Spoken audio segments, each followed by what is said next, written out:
Welcome to wisdom Krishna academy. So இந்த வீடியோவில் general studies previous year question சீரீஸில் பாலிட்டியில் sources of Indian constitution, அதாவது இந்திய அரசியலமைப்பின் ஆதாரங்கள் இல்லை மூல ஆதாரங்கள் இல்லை மூலங்கள் அப்படின்னு நம்ம சொல்லலாம். ஒரு 11 கொஸ்டின் இருக்குது. இந்த 11 கொஸ்டின் நம்ம எப்படி கலெக்ட் பண்ணோம் அப்படின்னா 2019 2024 வரலையும் ஜென்ரல் ஸ்டடீஸில், அதாவது டிஎன்பிசியில் கண்டக்ட் பண்ண எல்லா எக்ஸாம்ஸும் அதில் இருக்கிற ஜென்ரல் ஸ்டடீஸில் பாலிட்டி ரிலேட்டடாக நம்ம இந்த டாப்பிக்கில் கலெக்ட் பண்ணி பார்க்க போகிறோம். ஸோ மொத்தம் ஒரு 75 கொஷின், ஒரு 7500 கொஷின் ரெஃபர் பண்ணி தான் அதில் நம்ம போட்டு பார்க்குறோம். ஸோ 11 கொஷின் ஒரு ஈஸியான டாபிக் தான், ஒரு ஷார்ட்டாக நம்ம முடிச்சிடலாம். முடிக்கிறதுக்கு முன்னாடி இன்ட்ரொடக்ஷன் கிளாஸ் பார்த்துட்டு இதை கண்டினியூ பண்ணிடலாம். ஸோ இதில் பாருங்கள், சோர்சஸ் ஆஃப் இந்தியன் கான்ஸ்டியூஷன் சொல்லலாம், இல்லை இந்திய அரசியலமைப்பின் ஆதாரங்கள் இல்லை மூல ஆதாரங்கள் எப்படின்மா சொல்லலாம். அது பாருங்கள், மேக்ஸிமம் வந்து பார்த்திங்கன்னா நம்ம ஃபஸ்ட் வீடியோ நம்ம கான்ஸ்டியூஷனில் மேக்கிங் ஆஃப் இந்தியன் கான்ஸ்டியூஷன், இந்திய அரசியலமைப்பின் உருவாக்கம், அந்த இதை நம்ம பார்த்தோம். அது கொஞ்சம் டீட்டெயில்டாக இருக்கும். அது செக் பண்ண, அது பார்க்காதவங்க நம்ம சேனல் விஸ்டம் கிருஷ்ணா அகாடமியை சப்ஸ்கிரைப் பண்ணிவிட்டு ப்ளேலிஸ்ட்டில் போனீங்க அப்படின்னா பாலிட்டி, ஹிஸ்ட்ரி, இதேமாரி யூனிட் 8 இந்தமாரிலாம் நம்ம தனித்தனியாகவே போட்டிருப்போம். நீங்கள் அதை கிளிக் பண்ணி பார்த்துக்கலாம். ஸோ அப்போ அதை மேக்கிங் ஆஃப் இந்தியன் கான்ஸ்டியூஷனை பார்த்துட்டு அதுக்கப்புறம் இதை வந்தீங்க அப்படின்னா ஒரு ஆர்டராக இருக்கும். இப்போ இந்த டாபிக் நம்ம ஒரு ஷார்ட்டாக பார்த்துருவோம். நமக்கு தெரியும், அந்த மேக்கிங் ஆஃப் இந்தியன் கான்ஸ்டியூஷன்லேயே நம்ம சொல்லியிருக்கோம், இந்திய அரசியலமைப்பு வந்து பார்த்திங்கன்னா எந்தெந்த நாடுகளில், அதாவது எத்தனை நாடுகள்லேருந்து ரெஃபர் பண்ணாங்க அப்படின்னு பார்த்தீங்கன்னா 60 நாடுகள்லேருந்து ரெஃபர் பண்ணியிருக்காங்க அப்படின்னு நம்ம சொல்லியிருந்தோம். அதேமாரி எத்தனை லட்சம் செலவு பண்ணாங்க, அந்த இந்திய அரசியலமைப்பு அப்படிங்கிற ஒரு புக்கு ரெடி பண்ணுறதுக்கு எத்தனை லட்சம் செலவு பண்ணாங்க அந்த காலகட்டத்தில். எப்போ 1946 டிசம்பர் 9 அந்த ஏற்றுக்கொள்ளப்படுது, அதாவது அரசியல் நிர்ணய சபையால் ஏற்றுக்கொள்ளப்பட்ட நாள் வந்து என்னது, நவம்பர் 26, 1949 அந்தமாரி வரும். ஸோ அப்போ அந்த காலகட்டத்தில் 1946 to 7 6 to 9 அது 50க்குள்ளேன்னு வச்சுக்கலாம். அந்த காலத்தில் ஒரு 64 லட்சத்தை செலவு பண்ணியிருக்காங்க. 60 நாடு கண்ட்ரியில் இருக்கிற இந்திய கான்ஸ்டியூஷனோட, அதாவது 60 கண்ட்ரியில் இருக்கிற அவங்க எப்படி ஃபாலோ பண்ணுறாங்க, என்னென்ன மெத்தட் ஃபாலோ பண்ணுறாங்க, அதில் நமக்கு இது வந்து நம்ம நாட்டுக்கு சூட்டபிள் ஆகும் அப்படின்னு அதை செலக்ட் பண்ணி, ஸோ இந்த இதெல்லாம் நம்ம நாட்டுக்கு இதை வச்சுக்கலாம். அடிப்படை உரிமையை இங்கேருந்து எடுக்கலாம், நிதி புனராய்வு அமெரிக்காவிலேருந்து எடுக்கலாம், முகவரை வந்து அமெரிக்காவிலேருந்து கான்செப்ட் நம்ம எடுத்துக்கலாம் அப்படின்ற மாதிரி ஒவ்வொன்றும் இந்த நாட்டுக்கு இது வந்து, அதாவது அயர்லாந்து டிபிஎஸ்பி வந்து அயர்லாந்துலேருந்து எடுத்துருப்பாங்க. அந்தமாரி ஒவ்வொரு கண்ட்ரியில் அதை நம்ம எடுக்கும்போது நம்ம கண்ட்ரிக்கு அது சூட்டபிளாக இருக்கும் அப்படின்னு அனலைஸ் பண்ணி அதை நம்ம எடுத்து இது பண்ணியிருக்காங்க. அதான் அந்த ஆதாரங்கள் அப்படின்னு நம்ம சொல்கிறோம். இப்போ உலகிலேயே எழுதப்பட்ட, அதாவது எழுதப்பட்ட ஒரு லென்த்தியஸ்ட் கான்ஸ்டியூஷன் தான், ரிட்டன் அண்ட் லென்த்தியஸ்ட் கான்ஸ்டியூஷன் தான் இந்தியன் கான்ஸ்டியூஷன். அதில் 60 நாடுகளோட அரசியலமைப்பை ரெஃபர் பண்ணி தான் இதை கம்ப்ளீட் பண்ணி வச்சுருக்காங்க. 64 லட்சம் செலவு பண்ணியிருக்காங்க அப்படிங்கிறது பேசிக். இப்போ பாருங்கள், ஃபஸ்ட்டு இது என்னது, 60% வந்து பார்த்திங்கன்னா இந்திய அரசு சட்டம், கவர்மெண்ட் ஆஃப் இந்தியா ஆக்ட் அப்படின்னு நம்ம சொல்ல போகிறோம், 1935 போட்டிருப்பாங்க. ஸோ அந்த சட்டத்துலேருந்து தான் பெறப்பட்டுச்சு அப்படின்னு சொல்கிறாங்க. அப்போ ஆல்மோஸ்ட் 3ல் 2 பங்கு வந்து அதிலேருந்து தான் எடுத்திருக்காங்க அப்படின்றது வந்து தெரிஞ்சுக்கணும். இப்போ இந்த டாபிக் வந்து பார்த்திங்கன்னா ஸ்கூல் புக்கில் எங்கே கவர் ஆகுதுன்னு நம்ம பார்த்தலாம். 12th பொலிட்டிக்கல் சயின்ஸ், அரசியல் அறிவியல் அப்படிங்கிற சப்ஜெக்டில், அதாவது 12th அந்த இதில் வந்து பார்த்திங்கன்னா அவங்களுக்கு கொடுத்துருப்பாங்க. அதில் இந்திய அரசியலமைப்பு அப்படின்னே ஃபஸ்ட் லெசன் இருக்கும். அந்த ஃபஸ்ட் லெசனில் இந்திய அரசியலமைப்பின் மூல ஆதாரங்கள் அப்படின்னு சொல்லி கொடுத்துருப்பாங்க. ஸோ அதுதான் இந்திய அரசு சட்டத்துலேருந்து மேக்ஸிமம் எல்லாமே எடுத்திருப்பாங்க. அது வந்து அப்புறம் வெவ்வேறு நாடுகளில் என்னென்ன எடுத்தாங்க அப்படிங்கிறத கொடுத்துருப்பாங்க. இது டைரெக்டாக பார்த்தீங்கன்னா கொஞ்சம் என்ன சொல்கிறது, ஈஸியாக தான் இருக்கும், கலராக கொடுத்துருக்காங்க, நல்லா இருக்குது. பட் நம்ம வந்து பார்க்குறது எக்ஸாம் பாயிண்ட் ஆஃப் வியூவில், அதாவது லாஸ்ட் அந்த 2019 20 21 22 23 24 ஒரு 5 இயர்ஸ் கொஷின்ஸில் அனலைஸ் பண்ணி எக்ஸாம் பாயிண்ட் ஆஃப் வியூவில் எப்படி கேட்குறாங்க, அப்போ அது எதுக்கெலாம் முக்கியத்துவம் கொடுக்கணும், இப்போ ப்ரீவியஸ் இயர் கொஸ்டின் எப்படி கேட்டிருக்காங்க அப்படிங்கிற பாயிண்ட் ஆஃப் வியூ நம்ம பார்த்தோம் அப்படின்னா அடுத்தடுத்த எக்ஸாம்ஸ்க்கு கண்டிப்பாக நமக்கு ரொம்ப யூஸ்ஃபுல்லாக இருக்கும், ஈஸியாக நல்லா மார்க்ஸ் ஸ்கோர் பண்ணலாம். ஸோ அப்போ அந்த எக்ஸாம் பாயிண்ட் ஆஃப் வியூவில் நம்ம பார்த்துருவோம். நீங்கள் ஆல்ரெடி ஸ்கூல் புக் படிச்சிருப்பீங்க. இப்போ இது எக்ஸாம் பாயிண்ட் ஆஃப் வியூவில் நம்ம பார்த்துட்டு அப்படியே நம்ம அதை ஃபினிஷ் பண்ணிடலாம். இதில் ஃபஸ்ட்டு பாருங்கள், இங்கிலாந்து இதுலேருந்து என்னென்ன எடுத்துருக்காங்க அப்படிங்கிறத நம்ம பார்த்துருவோம். ஸோ மேக்ஸிமம் நம்ம அந்த பிரிட்டிஷ்காரை தான் நம்ம ஆட்சி பண்ணிகிட்டு இருந்தாங்க. ஸோ அவங்க இதுலேருந்து தான் கண்டிப்பாக அதிகம் இது ஃபாலோ பண்ணியிருப்பாங்க. முக்கியமாக அந்த பாராளுமன்ற முறை, பார்லிமெண்ட்டோட சிஸ்டத்தையே பிரிட்டிஷ் அந்த கான்ஸ்டியூஷன்லேருந்து தான் ரெஃபர் பண்ணி அந்த சேம் அவங்க என்ன ஃபாலோ பண்ணுறாங்களோ அதை அப்படியே நம்ம பார்லிமெண்ட்டில் இப்படிலாம் நம்ம ஃபாலோ பண்ணலாம். பிரிட்டிஷ் ஃபாலோ பண்ணுற அந்த பார்லிமெண்ட் சிஸ்டமே நல்லா தான் இருக்குது, அதை எடுத்து நம்ம கான்ஸ்டியூஷனுக்கும் வச்சுக்கலாம் அப்படின்னு சொல்லிட்டு இப்போ பிரிட்டிஷ் பார்லிமெண்ட்டோட அந்த ப்ரொசீஜரு, அதோட செயல்முறை எல்லாமே அந்த மேலவை கீழவை, லோக்சபா ராஜ்யசபா அதெல்லாம் இருக்குது பார்த்திங்கன்னா, அதை அப்படியே நம்மளும் ஃபாலோ பண்ணலாம், அது நல்லா தான் இருக்குது அப்படின்னு சொல்லிட்டு அப்படியே பிரிட்டிஷில் இருக்கிறத எடுத்து வந்து இங்கே வச்சுருக்காங்க. இது டிஎன்பிசியில் கேட்ட கொஷின். டிஎன்பிசின்னு போட்டிருக்கேன்னா அதெல்லாம் டிஎன்பிசியில் கேட்ட கொஷின். கீழே கொஷின் பார்க்கும்போது உங்களுக்கு அது புரியும். அடுத்து பாருங்கள் ஒற்றை குடியுரிமை. ஸோ இப்போ ஒற்றை குடியுரிமை வந்து அதுவும் பிரிட்டிஷ்லேருந்து தான் எடுத்திருக்காங்க, அதாவது இங்கிலாந்துலேருந்து தான் எடுத்திருக்காங்க. அப்போ இந்தியா ஃபுல்லாகவே ஒரே ஒரு குடியுரிமை மட்டும்தான் இருக்குது. அமெரிக்காவில் இரட்டை குடியுரிமை இருக்கும், ஸ்டேட் லெவலில் ஒன்று இருக்கும், அப்புறம் கண்ட்ரி லெவலில் ஒன்று இருக்கும். பட் ஆனால் இங்கே வந்து ஒற்றை குடியுரிமை தான். அப்புறம் சட்டத்தின் ஆட்சி அப்படிங்கிறதையும் இங்கிலாந்தில் தான் எடுத்திருப்பாங்க, இங்கிலாந்து தான் எடுத்திருக்காங்க. அடுத்தது தேர்தல் முறை. இப்போ எப்படி எலெக்ஷன் கண்டக்ட் பண்ணோம் அப்படிங்கிற அந்த ப்ரொசீஜரு, எப்படி நாமினேட் பண்ணுறது, இப்போ அந்த ப்ரொசீஜர் எல்லாமே இங்கிலாந்து ஃபாலோ பண்ணுற அந்த இதெல்லாம் தான் எடுத்திருக்காங்க அப்படிங்கிறத தெரிஞ்சுக்கணும். இது எல்லாமே டிஎன்பிசியில் கேட்ட கொஷின். இதை தாண்டியும் புக்கில் கொடுத்துருக்காங்க. பட் இதை தெளிவாக படிச்சுக்கணும். புக்கில் இருக்கிறதும் ரிமைனிங் இருக்கிறதும் நல்லா, அதாவது அதை ஒரு வாட்டி ரீட் பண்ணிக்கலாம். பட் ஆனால் இது ரிப்பீட்டடாக திரும்ப கண்டிப்பாக வரதுக்கு வாய்ப்பு இருக்குது. ஸோ நெக்ஸ்ட்டு அமெரிக்கா கான்ஸ்டியூஷன்லேருந்து என்னென்ன ஃபாலோ பண்ணியிருக்காங்க அப்படின்னு பார்த்துக்கலாம். ஸோ அமெரிக்காவிலேருந்து நம்ம ப்ரியாம்பிள் அப்படின்னு சொல்லப்படுற முகவுரையை ஃபாலோ பண்ணியிருக்கோம். இப்போ முகவுரைங்கிற கான்செப்ட்டு அமெரிக்காவில் இருக்கிறது நல்லாயிருக்கு அப்படின்னு சொல்லிட்டு அங்கேருந்து எடுத்திருக்காங்க. நிதிப்புணராய்வு. ஸோ நிதிப்புணராய்வும் அங்கேங்கிறது தான், அதாவது அமெரிக்காவில் தான் எடுத்திருக்காங்க. ஸோ நிதிப்புணராய்வு உங்களுக்கு தெரியும், இப்போ ஹைகோர்ட்டாக இருக்கட்டும், சுப்ரீம் கோர்ட்டாக இருக்கட்டும், மெயினாக சுப்ரீம் கோர்ட்டு தான் பாராளுமன்றத்தில் இயற்றப்பட்ட சட்டம் வந்து அந்த அரசாங்கத்தால் அதை செயல்படுத்தும் போது அது அரசியலமைப்பு சட்டத்திற்கு இல்லை அரசியலமைப்பு அந்த பேசிக் ஸ்ட்ரக்சரை பாதிக்கும் போது அதை கேன்சல் பண்ணுறதுக்கு உரிமை வந்து இவங்களுக்கு இருக்குது. அதை புனராய்வு பண்ணுவாங்க, ரிவ்யூ பண்ணுவாங்க. ஜுடிக்கல் ரிவ்யூ அப்படிங்கிறது இது சட்டத்துக்கு புறம்பாக இருக்கா இல்லையா, அந்த கான்ஸ்டியூஷன் அந்த கட்டமைப்புக்கு அந்த அடிப்படை அமைப்புக்கு வந்து எந்தவித டிஸ்டர்பன்ஸ் இல்லாமல் அதை மீறாமல் இருக்கா, அப்போ பாஸ் பண்ணலாம். இல்லை இதை மீறுற மாரி இருக்குது அப்படின்னா அதை ஸ்டாப் பண்ணணும், தடை பண்ணுறது. இப்போ ஜுடிக்கல் ரிவ்யூ. ஸோ இந்த கான்செப்ட் வந்து அமெரிக்காவில் வந்து எடுத்துருக்காங்க. அடுத்தது அடிப்படை உரிமைகள். நமக்கு தெரியும் அடிப்படை உரிமைகளும் அமெரிக்காவில் தான் எடுத்திருக்காங்க, ஃபண்டமெண்டல் ரைட்ஸ் அப்படின்னு சொல்லப்படுறது. அடுத்தது பார்த்திங்கன்னா நீதித்துறை செயல்பாடு முறை, அப்புறம் நீதித்துறை சுதந்திரம். அப்புறம் நீதித்துறை இந்த ஜுடிக்கல் அவங்களோட செயல்பாடு முறையாக இருக்கட்டும், அந்த நீதித்துறை சுதந்திரமாக இருக்கட்டும், இது எல்லாமே அமெரிக்காவில் வந்து எடுத்திருக்காங்க. முக்கியமாக ரொம்ப முக்கியமான இருக்கிற கான்செப்ட் எல்லாம் அமெரிக்காவில் வந்து எடுத்திருப்பாங்க. அப்புறம் உச்சநீதிமன்ற உயர்நீதிமன்ற நீதிபதிகளை பதவியிலிருந்து நீக்கம் செய்யும் முறை.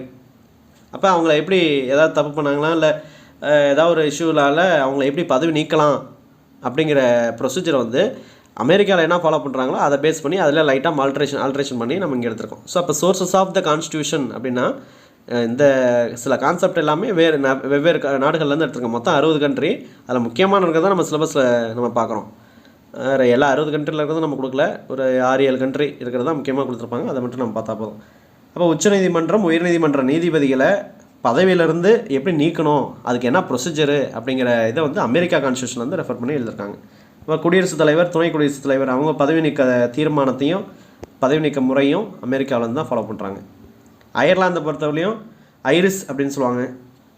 ஸோ இதில் வந்து டிபிஎஸ்பி அரசுக்கு வழிகாட்டும் நெறிமுறை கோட்பாடுகள், DPSP directive principles of state policy அப்படின்னு சொல்லுவாங்க. 2 வாட்டி கேட்டிருக்காங்க. டிபிஎஸ்பி வந்து எந்த நாட்டிலேருந்து எடுத்துருக்காங்கன்னா அயர்லாந்து.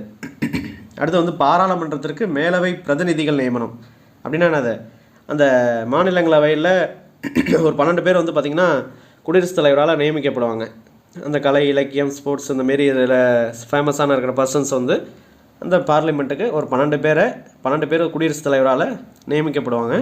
அந்த 12 பேரை எப்படி நியமனம் பண்ணணும், அது எந்த பேசிக்கில் நியமனம் பண்ணணும், இதெல்லாம் வந்து அயர்லாந்தில் ஃபாலோ பண்ணுறாங்க போல். அதுலேருந்து இவங்க நியமனம் பண்ணுறாங்க. அடுத்தது ஆஸ்திரேலியாவை பொறுத்தவரையும் பொதுப்பட்டியல் வந்து ஆஸ்திரேலியாவில் தான் எடுத்திருப்பாங்க. இது டிஎன்பிசியில் கேட்டது தான். அப்புறம் பாராளுமன்ற ஈரவை கூட்டுக்கூட்டம். அப்போ 2 மேலவையும் கீழவையும் ஒன்றா சேர்ந்து ஜாயின் பண்ணுற அதை கூட்டுக்கூட்டம், அந்த கூட்டுக்கூட்டம் எப்படி ஃபாலோ பண்ணணும், அங்கே அந்த முறை வந்து ஆஸ்திரேலியாவை ரெஃபர் பண்ணி பண்ணியிருக்காங்க அப்படிங்கிறது தெரிஞ்சுக்கோங்க. அடுத்தது ஜெர்மனி, வெய்மர் அப்படின்னு சொல்லுவாங்க. இப்போ ஜெர்மனிலேருந்து என்ன ரெஃபர் பண்ணியிருக்காங்க முக்கியமாக அப்படின்னு பார்த்தீங்கன்னா, நெருக்கடி காலத்தில் அடிப்படை உரிமைகளை எப்படி நிப்பாட்டணும் அப்படிங்கிறது. அது அடிப்படை நம்ம உரிமையை பார்க்கும்போது நம்ம பார்ப்போம்.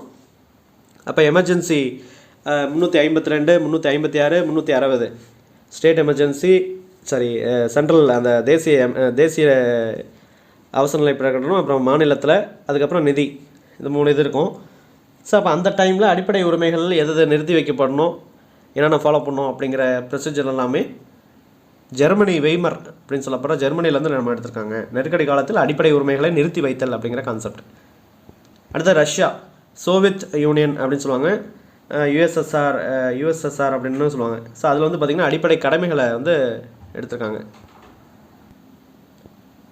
ஸோ இப்போ அடிப்படை கடமைகள் ஃபண்டமெண்டல் டியூட்டிஸ் அப்படின்னு சொல்லுவாங்க, அது வந்து ரஷ்யாவில் வந்து எடுத்திருக்காங்க. நெக்ஸ்ட் வந்து குடியரசு, ரஷ்யாவில் வந்து அது மெயினாக தான். அடிப்படை உரிமை அப்படின்னா அமெரிக்கா, அடிப்படை கடமை அப்படின்னா ரஷ்யா, முடிஞ்சிச்சு. அடுத்தது ஃப்ரான்ஸு.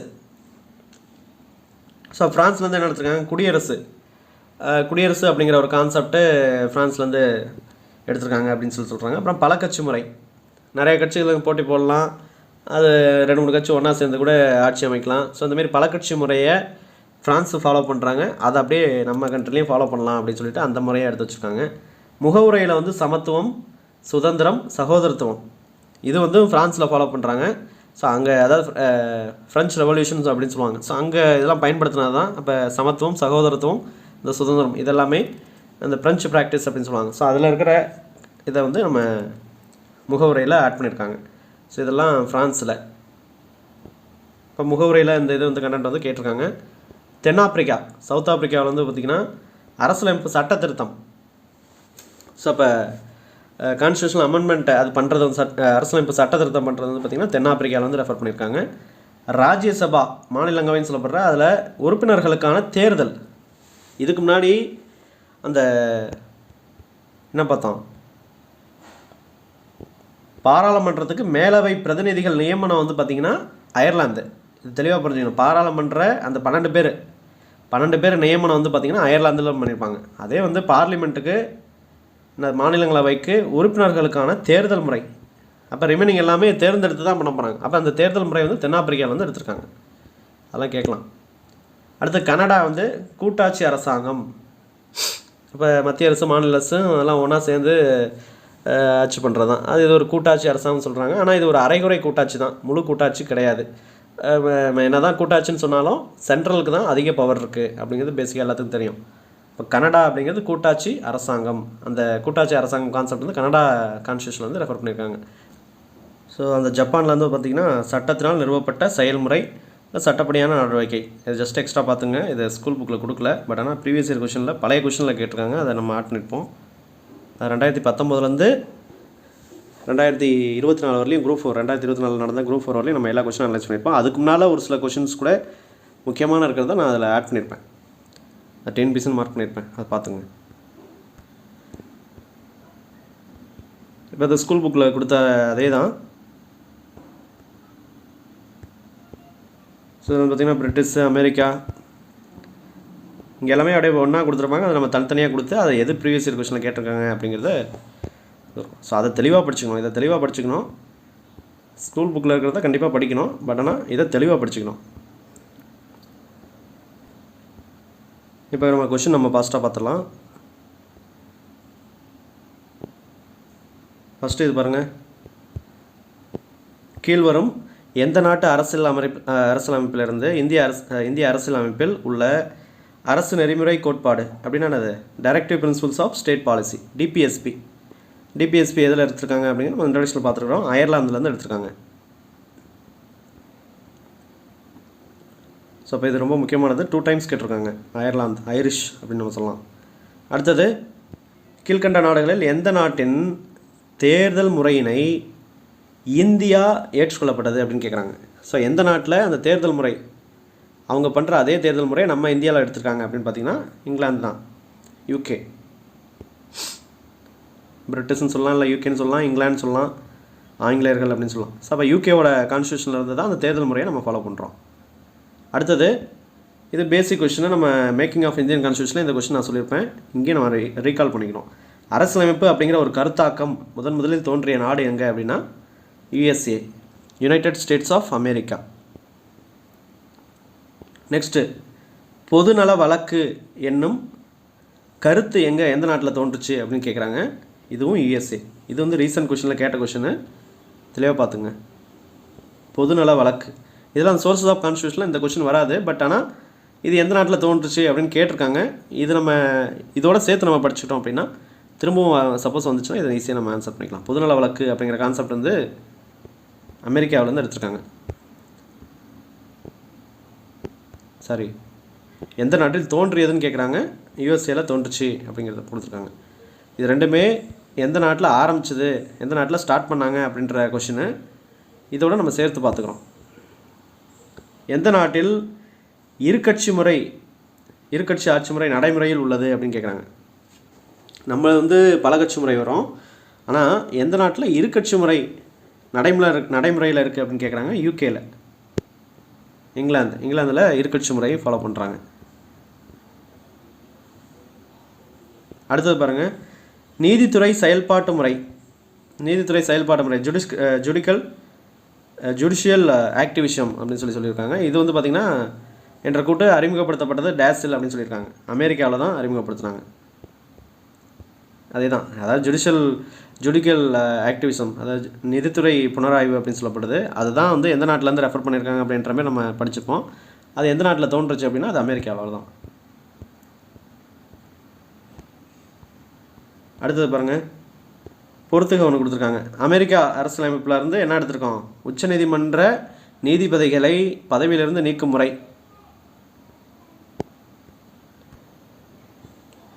நெக்ஸ்ட் வந்து பார்த்திங்கன்னா, இப்போ உச்சநீதிமன்ற நீதிபதிகளை பதவியிலிருந்து நீக்கும் முறை, உச்சநீதிமன்ற நீதிபதிகளை வந்து பதவியிலேருந்து நீக்கும் முறை வந்து நம்ம யூஎஸ்ஏ கான்ஸ்டியூஷன்லேருந்து நம்ம ரெஃபர் பண்ணுறோம். ஜெர்மனிலேருந்து என்ன ரெஃபர் பண்ணுறோம்? எமர்ஜென்சி டைமில் அடிப்படை உரிமைகளை நிறுத்தி வைக்கிறது, அது ஜெர்மனி கான்ஸ்டியூஷன். இதுவும் நம்ம இப்போ ஸ்டார்டிங்லேயே பார்த்தாச்சு. பிரிட்டிஷ்லேருந்து ஒற்றை குடியுரிமையாச்சு. இப்போ யூஎஸ்ஏல இரட்டை குடியுரிமை நம்ம அவங்க ஃபாலோ பண்ணுறாங்க. டபுள் சிட்டிசன்ஷிப்பு, இங்கே வந்து சிங்கிள் சிட்டிசன்ஸ் தான் நம்ம ஃபாலோ பண்ணுறோம். அது பிரிட்டிஷில் இங்கிலாந்துலேயும் அதை தான் ஃபாலோ பண்ணுறாங்க. அயர்லாந்தில் வந்து பார்த்திங்கன்னா பாராளுமன்ற மேலவைக்கு பிரதிநிதிகள் நியமனம். ஸோ இப்போ இது வந்து ஐரிஷ் கான்ஸ்டியூஷனில் வந்து ரெஃபர் பண்ணுறாங்க. பாராளுமன்றத்துக்கான அந்த மேலவை பிரதிநிதிகள் நியமனம். மேலவைனா என்ன? ராஜ்யசபா. பிரதிநிதிகள்னால் என்னது? பிரதிநிதிகள் நியமனம் அப்படின்னு சொல்கிறாங்க. இது நியமனம் அப்படின்னா நாமினேஷன். அப்போ நாமினேஷனா தேர்ந்தெடுக்கிறது. சரி, தேர்தலை வச்சு கிடையாது, ஜஸ்ட்டு நியமனம் பண்ணுறாங்க. அப்படின்னா அந்த 12 பேர்களை பற்றி சொல்கிறாங்க அதில்.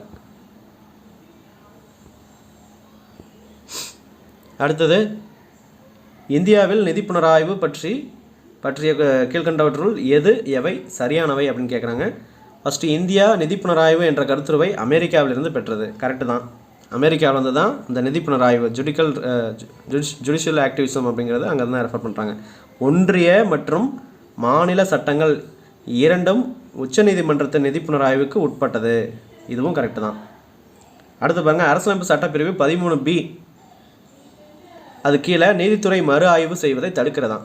13 தான் அது இதேமாரி, அதாவது அந்த அரசாங்கத்தால் இயற்றப்பட்ட சட்டமாக இருக்கட்டும், சட்ட திருத்தமாக இருக்கட்டும், அதை கான்ஸ்டியூஷனோட இந்த அரசியலமைப்பிற்கு அந்த பேசிக் ஸ்ட்ரக்சருக்கு டிஸ்டர்ப் பண்ணுற மாரி, இல்லை அரசியலமைப்பிற்கு அந்த முரண்பாடாக இருக்கிற மாரி இருந்துச்சுன்னா அதை தடுக்கிறதுக்கு தான் அது.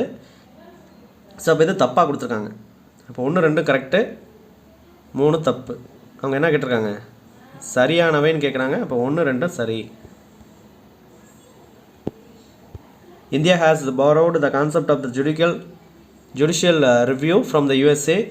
Both the federal and the state laws can be subjected to judicial review by the Supreme Court. The Constitution Article 13B saves the act from the judicial review அப்படின்னு சொல்லியிருக்காங்க. ஸோ அப்போ 3 மட்டும் தப்பு, மஸ்ட் 2 கரெக்ட். அடுத்தது, கீழ்கண்ட எந்த நாட்டு அரசியலமைப்புடன் இந்திய அரசியலமைப்பு முகவுரை பெரும்பகுதி ஒத்துள்ளது அப்படின்னு கேட்குறாங்க. இப்போ முகவுரைங்கிற கான்செப்ட் மேக்ஸிமம் அமெரிக்காவிலேருந்து தான் நம்ம ரெஃபர் பண்ணோம். ஸோ அதே இதை தான் நம்ம இங்கே ஃபாலோ பண்ணுறதுனால மேக்ஸிமம் அதுவும் இதுவும் கண்டிப்பாக ஒத்து வரும். அப்போ அமெரிக்கா தான். அடுத்தது, பாராளுமன்ற முறை மக்களாட்சி.